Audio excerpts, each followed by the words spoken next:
नमस्कार. आत्ता आपण आहे बारामती येथील नगरसेविका नुकत्याच निवडून आलेल्या संघमित्रा चौधरी यांच्याकडे आपण आलेलो आहे.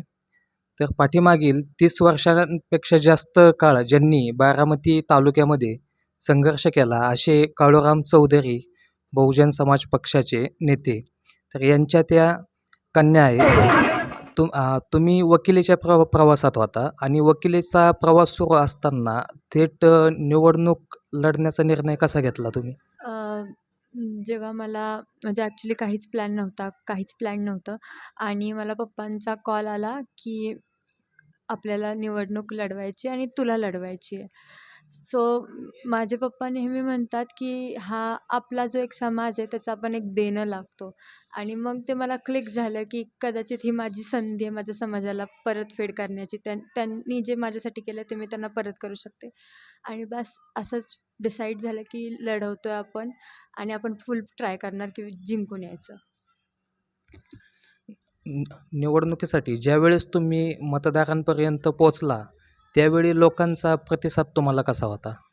खूप चांगला प्रतिसाद मिळाला. म्हणजे पहिल्यांदाच निवडणूक लढवत होते, पण पप्पांचा जो संघर्ष होता किंवा त्यांनी जे कमवलं होतं ते मला मिळालं.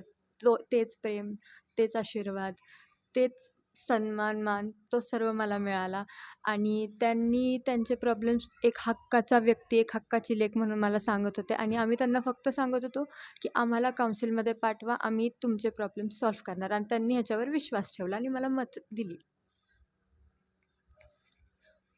ही तुमची पहिलीच निवडणूक होती आणि या निवडणुकीला सामोरं जाताना काळूराम चौधरी यांची मुलगी ह्या तुमच्या ओळखीचा तुमच्यावर काही दबाव होता का?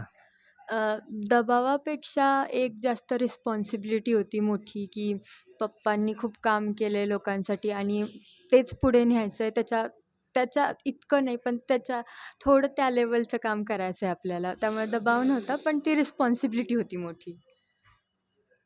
आता नगरसेविका म्हणून तुमचे पहिल्यांदा कोणत्या कामाला प्राधान्य राहणार आहे? जसं की अजितदादा बोलले त्यांना झोपडपट्टी नसलेली बारामती हवी आहे. त्यामुळं प्रभाग क्रमांक 14 मध्ये सर्वात जास्त झोपडपट्टी आहे. त्यामुळं तिथेच आमचा जास्त प्रयत्न असणार आहे, की त्या झोपडपट्टीत जी माणसं राहतात त्यांच्या सुखसुविधा आणि त्यांना चांगलं घरकुल, त्यांना सर्व योजनांचे बेनिफिट्स कसे मिळतील हे हे आमचं धोरण असणार आहे.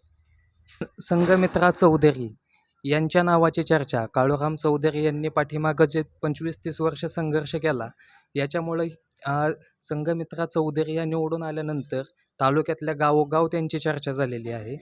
तर पुढील वाटचालीसाठी त्यांना आम्ही शुभेच्छाच देतो. ते थोडंसं नवीन राजकारणात येणाऱ्यांसाठी तुम्ही काय सांगाल?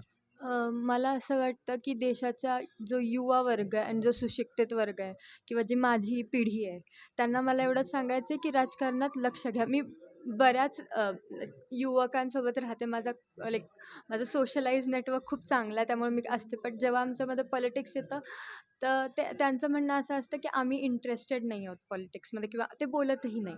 तर मला त्यांना हेच बोलायचं आहे, की तुम्ही तुमचा इंटरेस्ट असला पाहिजे पॉलिटिक्समध्ये. कारण की पॉलिटिक्सच पुढे जाऊन तुमचं भविष्य डिसाईड करणार आहे आणि तीच तुमच्या भविष्याला दिशा देणार आहे आणि जर तुम्ही त्याच्याकडे लक्ष देणार नाहीत तर मग तुमच्यावरती जे राज्य करणार आहे ते जर अशिक्षित असतील तर तुमची डेव्हलपमेंट कशी होणार, तुमचं फ्युचर ब्राईट कसं होणार.